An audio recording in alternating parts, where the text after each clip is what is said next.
Good morning, good afternoon, wherever you are. Welcome to the Big Green Couch Podcast with Big Brothers, Big Sisters of Central Carolinas. My name is Bree. I'm your host today. And for January, we are having conversations about all things mentorship. It is National Mentoring Month. And so we're bringing some of our big friends, big brothers, big sisters, community leaders in the area to come in and talk to us a little bit about mentorship, how it's been impactful for them, and how they are serving our youth in our community. So today we have a special guest that I'm excited to sit on the Big Green Couch with, Mr. Steve Mans, also known as Big Brother Steve, and he's here to share his story. So stay tuned so that you can learn more about who he is and what he's been doing with Big Brothers, Big Sisters. Well, good morning, Good Steve. morning, How are you Bree. doing? I'm great. How are you? Good. Thank you for being here on the Big Green Couch. We are so excited to have you. Like I mentioned to you earlier, Donna has spoke so highly of you and your story of being a big and how you've just been so committed to our mission of empowering potential in youth. And we just wanted to talk to you about all the things that you have done for your little, how you've been a part of this program, and where you are today. So tell us a little bit about who you are, of course, your background and your relationship with Big Brothers, Big Sisters. Okay. Well, I am a retired technology executive, Okay. and I'm married, no children. Okay. I actually come from a broken home, so I have a lot of empathy for the kids who are going through this stuff now.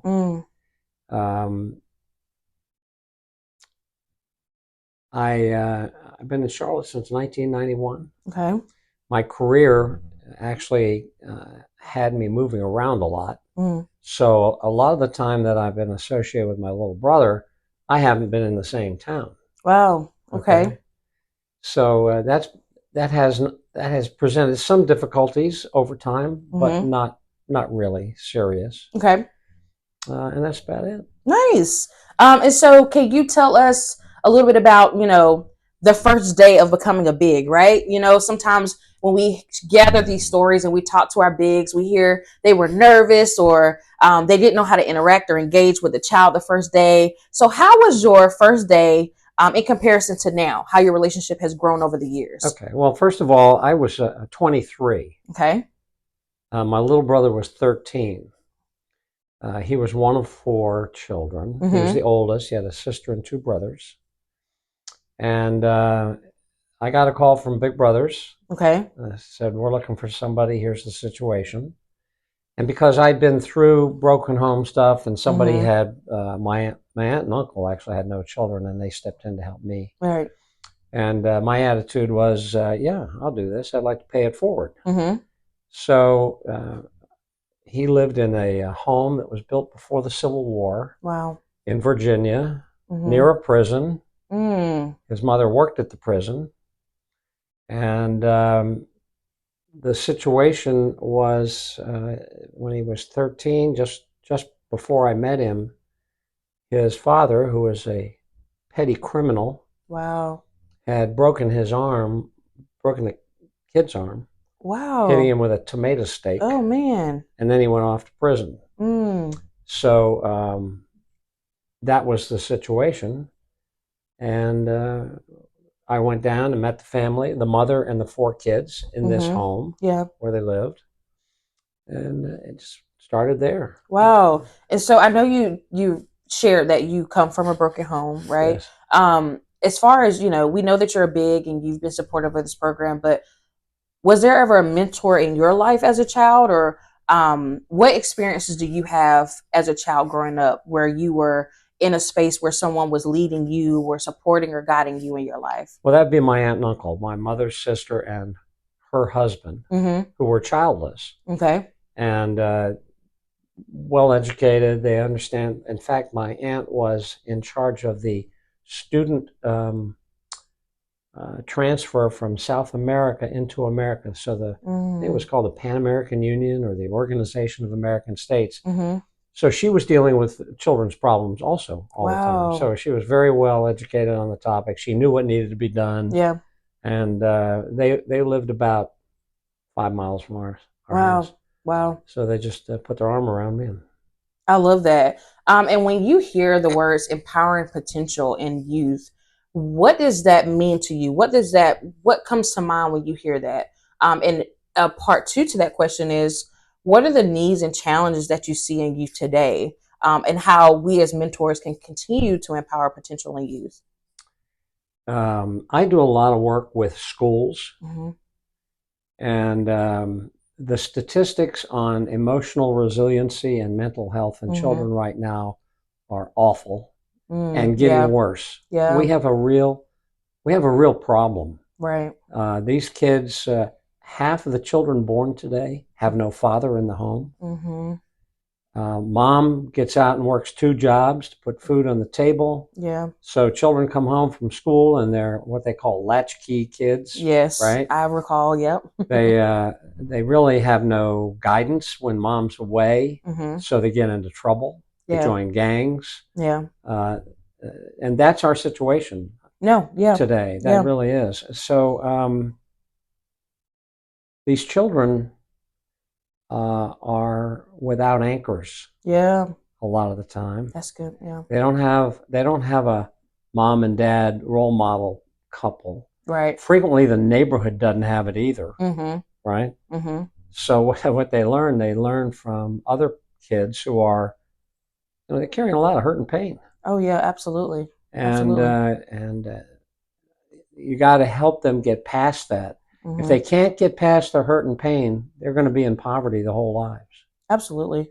I do agree with that. And, with you having the relationship with your little, in those early stages, right? When you were just getting started, just getting your feet wet as a mentor, what progress did you see in whether it was social behavioral, their social behavioral changes or academic success? Did you see anything with your little through that transition of starting with them at the first day into adulthood?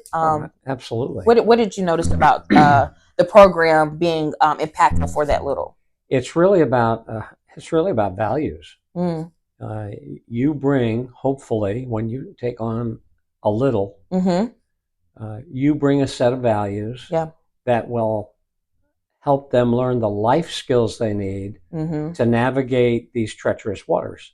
And I don't care who you are or where you are, life is hard. Absolutely. And it has hard moments.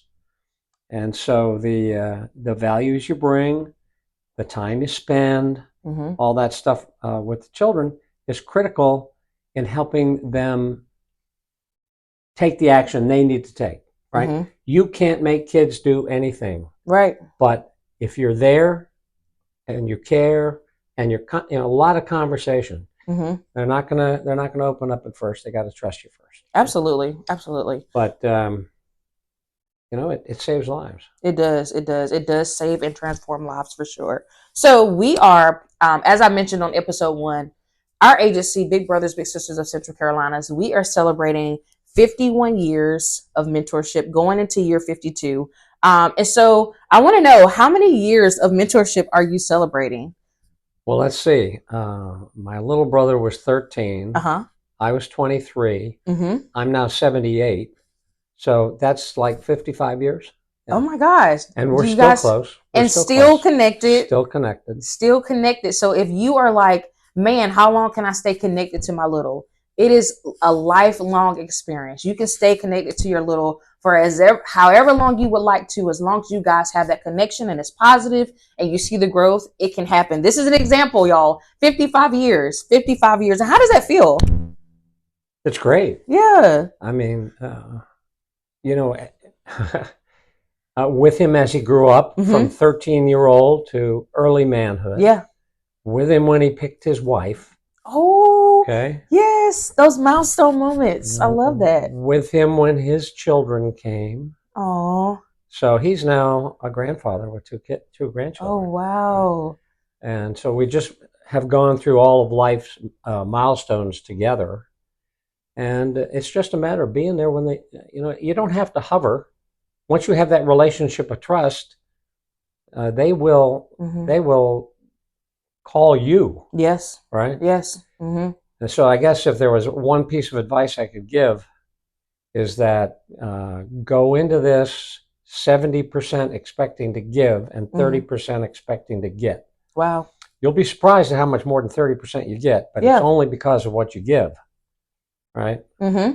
And how has that, of course, we love to hear how has a little bit impacted by the relationship, right? Because we want to put that little first. We're serving the youth. But how has this relationship, over what, 55 years, how has it been impactful for you and your inner child, right?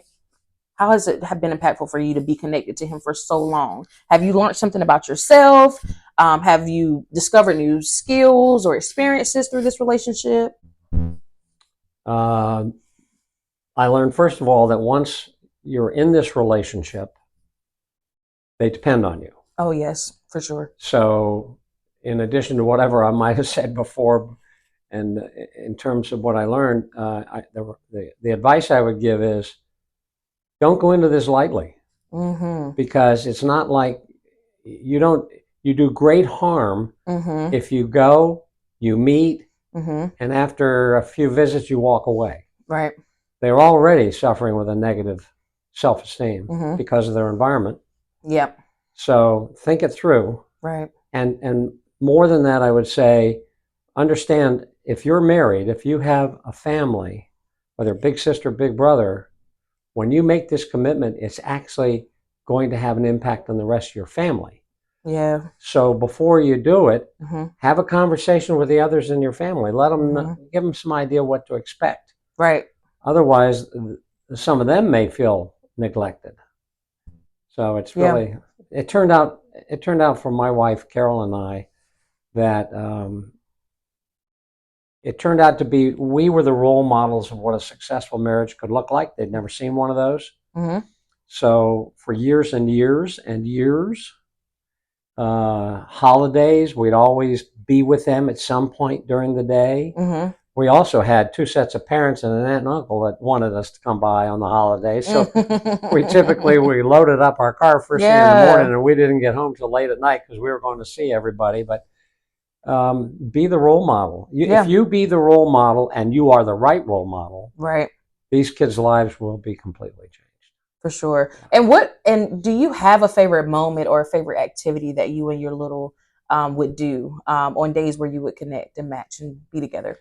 Well, I have one that was a lot of fun. When he was in high school, he challenged me to run a 26-mile marathon for his high school. Right? Man. I finished. He didn't. Oh. And I'm sure when he sees this episode, he will be able to either say you're correct or whatever response he gives. But man, how did that feel? Wow, that's amazing. Well, you know how it felt? I went home and I went to bed. Right.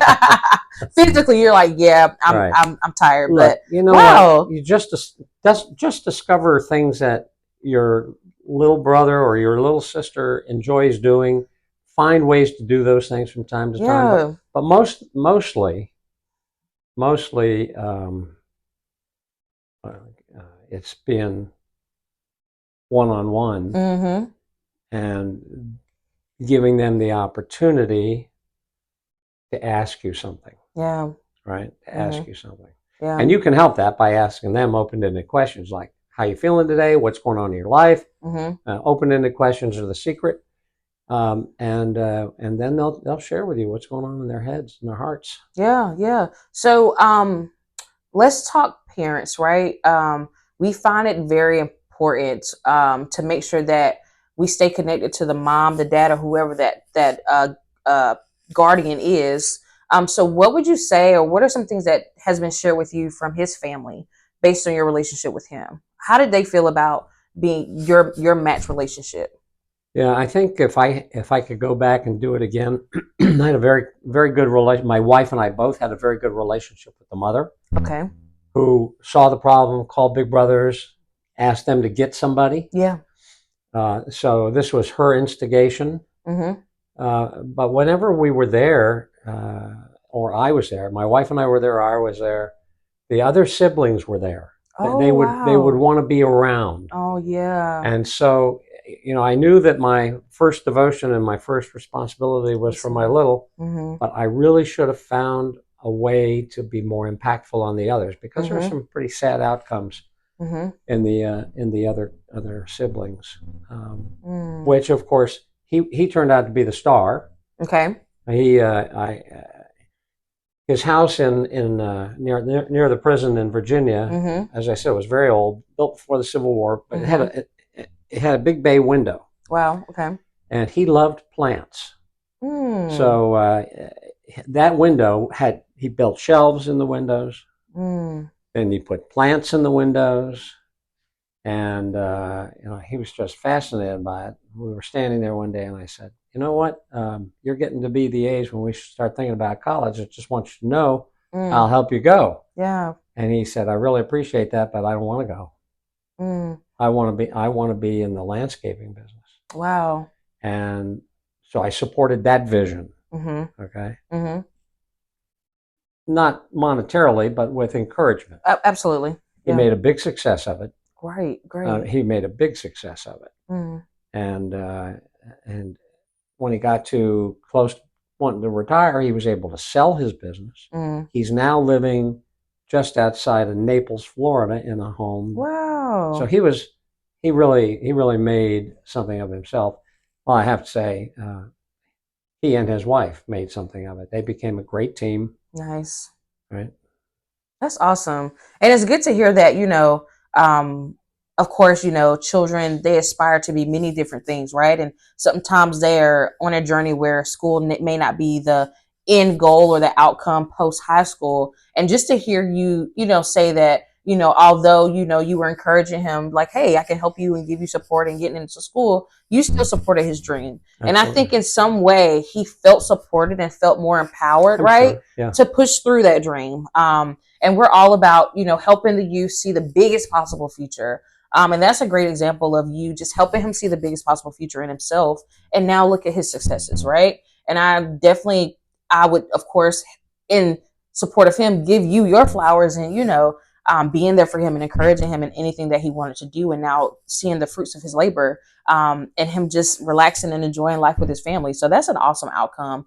I know you mentioned earlier in our conversation that you have been connected and in the community amongst other schools. How have you utilized your mentorship skills in other ways? Whether it's being on the job or you've maybe not necessarily adopted another little, but how have you been able to pour in other people outside of your little through mentorship? Okay, so but before we go there, no,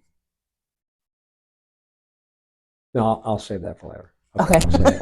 No worries. So yeah, how have you poured into the community? Well, as I said earlier in the discussion, my career had me moving a lot.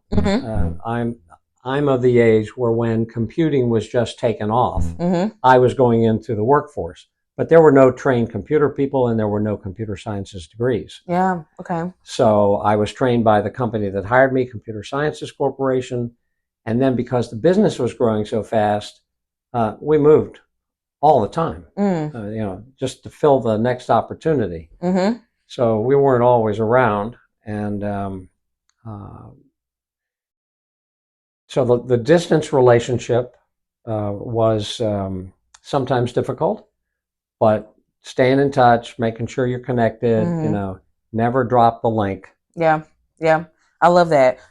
So one of my favorite questions, or several questions that I have, we want to do a hot seat. We love to do hot seat questions. So this is not rehearsed at all. This is just what comes to mind when you hear this. So let's go back to when you were a child, right? And we're just thinking about being in the shoes of a little. So when you were a child, what did you enjoy most in school? Recess or lunchtime? I would have to say recess. And why recess? Because you got out with the other kids, and and you did what kids did back then. We were not separated just because we were wrestling on the playground. Yeah, right. Can't do that anymore. Right. No, you can't.